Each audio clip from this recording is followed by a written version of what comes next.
வாழ நிலம் இல்லை, இறந்த பின்னும் குழி இல்லை. ஒடிசாவில் நபரங்பூர் முதல் பாலிபாடா வனப்பகுதிகளில் இன்று பறவைகளின் சத்தத்தை விட அநீதியால் நசுக்கப்பட்டவர்களின் கதறல் சத்தமே அதிகமாக கேட்கிறது. இங்கு வன்முறை என்பது தற்செயலானது அல்ல, அது மிக நுணுக்கமாக திட்டமிடப்பட்ட ஒரு ஆர்கனைஸ்டு வயலன்ஸ். ஒரு காலத்தில் அமைதியாக வாழ்ந்த கிராமங்களில் இன்று கிறிஸ்தவர்கள் புறக்கணிப்பிற்கு உள்ளாக்கப்படுகிறார்கள். கிறிஸ்தவர்கள் தங்கள் கிராமங்களிலேயே அகதிகளாக மாற்றப்படுகிறார்கள். கடைகளில் பொருட்கள் தர மறுப்பு, வேலை பறிப்பு என ஒரு பக்கம் என்றால், உடல் ரீதியான தாக்குதல்கள் இன்னொரு பக்கம். பெண்கள் அவமானப்படுத்தப்படுகிறார்கள். ஆண்கள் மரங்களில் கட்டப்பட்டு சித்திரவதை செய்யப்படுகிறார்கள். மிகவும் கொடூரமான துயரம் என்னவென்றால், இறப்பிலும் தொடரும் தீண்டாமை. ஒரு பழங்குடி கிறிஸ்தவர் இறந்துவிட்டால் அவர்களை பொது இடுகாட்டில் புதைக்க அனுமதிப்பதில்லை. சொந்த நிலத்தில் புதைக்க முயன்றாலும் கும்பலாக வந்து தடுத்து சடலங்களை அழுகும் நிலைக்கு கொண்டு செல்கிறார்கள். சட்ட சிக்கல்கள் இங்கு விசித்திரமானவை.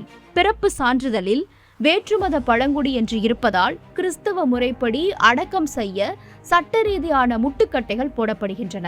காவல்துறையோ பாதிக்கப்பட்டவர்களுக்கு துணையாக நிற்பதற்கு பதிலாக வன்முறையாளர்களுடன் சேர்ந்து சமரசம் என்ற பெயரில் மதமாற்ற தடை சட்டங்களை காட்டி மிரட்டுகிறது. நீதி தாமதிக்கப்படுவது நீதி மறுக்கப்படுவதற்கு சமம் என்பது இவர்களுக்கு நிதர்சனமான உண்மை. சட்டத்தின் ஓட்டைகளை பயன்படுத்தி வன்முறையாளர்கள் வெளியே சுற்ற அடிப்பட்ட கிறிஸ்தவர்கள் சிறையில் அடைக்கப்படுகிறார்கள். சங்கீதம் 56:1-2 தேவனே எனக்கு இரங்கும், மனுஷன் என்னை விழுங்க பார்க்கிறான், நாள்தோறும் போர் செய்து என்னை ஒடுக்குகிறான், என் சத்துருக்கள் நாள்தோறும் என்னை விழுங்க பார்க்கிறார்கள் என்ற வசனத்திற்கேற்ப ஒடிசாவில் வாழவும் சாகவுமே இடமின்றி பழங்குடி கிறிஸ்தவர்கள் நாள்தோறும் போராடி கொண்டிருக்கிறார்கள். சட்டம் மௌனம் காக்க சத்துருக்களால் ஒடுக்கப்பட்டு நீதிக்காக கதரும் சகோதர சகோதரிகளுக்காக நாம் பாரத்தோடு ஜெபிப்போம். மரண இருளின் பள்ளத்தாக்கில் விசுவாசத்திற்காக போராடும் அவர்களின் கண்ணீர் துடைக்கப்படட்டும். கர்த்தராகிய இயேசுவே, ஒடிசாவில் ஒடுக்கப்படும் உம்முடைய பிள்ளைகளுக்காக நாங்கள் கெஞ்சுகிறோம்.